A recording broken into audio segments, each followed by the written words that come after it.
¿Qué tal? Muy buenas noches, ¿cómo les va? Bienvenidos a Informe Diario. Luego de sufrir varias postergaciones, el miércoles que viene, el miércoles 7 de marzo, se va a poner en marcha aquí en nuestra ciudad. Se está hablando de AMUC, pero no estaría terminado la sede de AMUC en esta primera parte.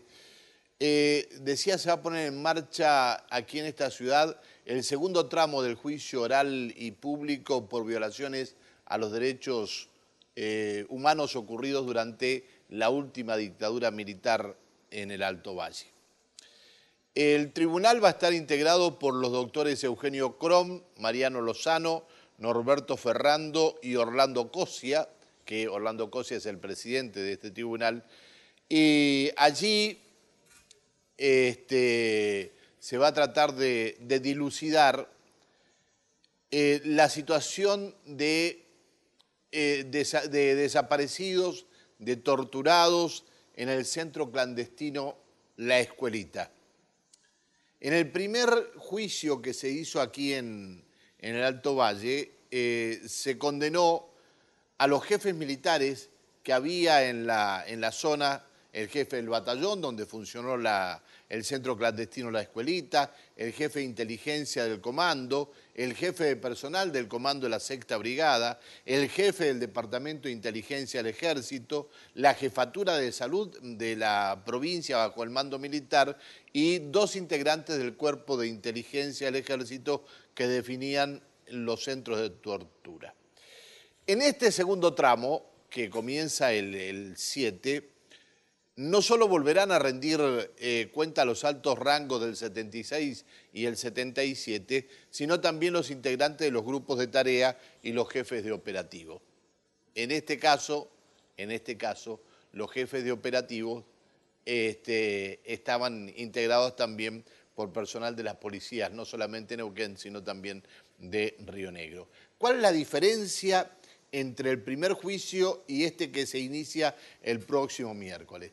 Tiene la particularidad que en el 2008 se pudo demostrar la acción del Ejército en la zona y las responsabilidades que tuvieron en cada uno de los secuestros y torturas. En este segundo tramo se va a poder observar el plan criminal que aplicaron en forma conjunta desde el 24 de marzo de 1976 todas las fuerzas. Hay una institución gubernamental que ha estado trabajando con las víctimas y se trata del Centro de Atención a la Víctima de Neuquén. 200 y tantos contactos han realizado para llegar con las víctimas a este juicio.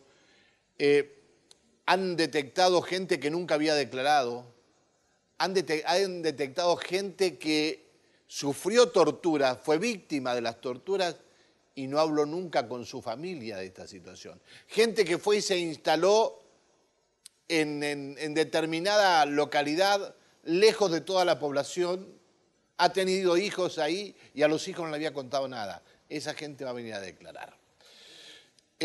Víctor Ceballos estuvo dialogando con la doctora Ivana del Bianco, querellante en este caso, y con el contador Raúl Radonich, víctima de tortura. El informe de Víctor Ceballos lo vamos a ver con todo esto. Y luego estamos dialogando con la licenciada Silvia Alonso, que es la directora del Centro de Atención a la Víctima.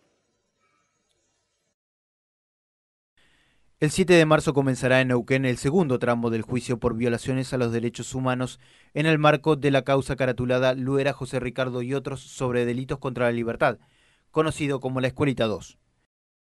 Digamos, para nosotros es importante esto, la participación y bueno, y dar la pelea, porque no es un juicio que para nosotros tenga que ver con el pasado, sino que tiene que ver con el presente, porque no solamente estamos viviendo las consecuencias económicas que planificó el genocidio, sino que estamos también viviendo las consecuencias de la impunidad. Ustedes saben que la gran mayoría de los genocidas están impunes, incluso en la zona, fueron condenados en el año 2008, 8 de los genocidas, pero bueno, actuaron miles, tanto acá como a nivel nacional. Entonces, bueno, para nosotros es importante dar la pelea en este juicio. Quedan decenas de casos que todavía están en instrucción. Digo, este es el segundo tramo de la causa Reinhold.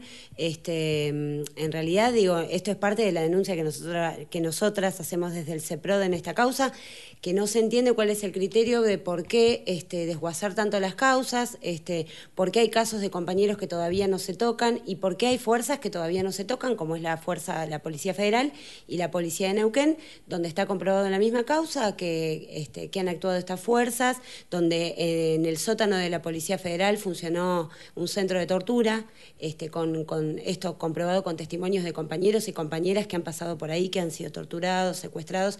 Entonces creemos que esto también es parte de la impunidad, que estas fuerzas no se toquen y no se lleven a juicio. El juicio tendrá un total de 24 imputados, incluidos 7 ex jefes militares que fueron acusados y condenados en el año 2008 por crímenes de lesa humanidad en el primer tramo, además de integrantes del Ejército, Gendarmería, Policías de Río Negro y de servicios de inteligencia que integraban los operativos de persecución, desaparición y tortura en los centros clandestinos de detención en perjuicio de 39 víctimas. Como en el primer tramo, basada centralmente en lograr justicia, en lograr que se haga realidad el tema de la justicia, que significa también el fin de la impunidad. En crímenes que, como su nombre lo dice, de lesa humanidad, que ofenden a la dignidad humana. Y esto es muy importante, no solo teniendo en cuenta o mirando el pasado, sino es muy importante para el presente y para el futuro también. Es decir, esto tiene que ver con qué tipo de sociedad construimos, una sociedad que tenga valores en tema de la memoria, de la verdad, de la justicia, una sociedad que pueda sancionar a quienes cometieron estos crímenes y que esto también sea una lección para el presente y para el futuro también. Es decir, que nunca más en nuestra historia seamos protagonistas de momentos tan terribles como los que tuvimos que vivir durante la dictadura cívico-militar del año 76 al 83. Van a quedar causas abiertas igualmente. Probablemente sea así, pero bueno, creo que esto va dando pasos muy concretos, que lo vivimos en la primera etapa del juicio. En esta segunda etapa aspiramos, ¿no es cierto?, a que se puedan conseguir los objetivos que de alguna manera se consiguieron en la primera y obviamente probablemente quedan o puedan quedar algunos para una tercera etapa. ¿Va a quedar esclarecida una parte de la historia? Sí, de hecho esto se logró ya en la primera etapa, pudimos demostrar, comprobar la existencia de un centro clandestino, del centro clandestino que funcionó en la parte posterior de lo que entonces era el Batallón de Ingenieros de Construcciones. Se demostró la existencia de toda una planificación de la represión, de cómo se llevó adelante, y bueno, obviamente fueron sancionados los principales responsables de la misma, quienes la planificaron, quienes ejecutaron, así que creo que esto es muy importante y es lo que esperamos que se pueda seguir demostrando y comprobando en esta segunda etapa. La investigación judicial planteó como centros de tortura la comisaría de Cipolletti, el centro clandestino de detención La Escuelita, que funcionaba en los fondos del Batallón de Ingenieros y en algunos casos en las oficinas de la U9. En este nuevo juicio se calculan unos 8 meses de audiencias y serán más de 250 testigos.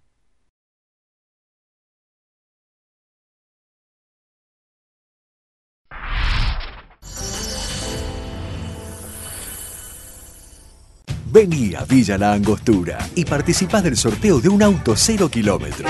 ¿Cómo? Fácil. Completá el cupón de la promo en los locales adheridos y colocalo en la urna. Así de simple. Apurate, tenés tiempo hasta el 29 de febrero y sale sí o sí el 7 de marzo.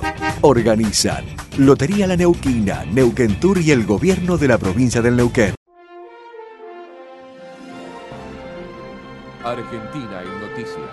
Argentina exporta al mundo su desarrollo tecnológico en el cultivo del girasol. El potencial exportador y productor que adquirió durante los últimos años nuestro país es uno de los temas de la 18ª Conferencia Internacional de Girasol, que tiene lugar en Mar del Plata. El país aumenta su presencia en África y Europa con sus desarrollos y tecnologías en girasol, cultivo en el que Argentina es una de las naciones líderes a nivel mundial.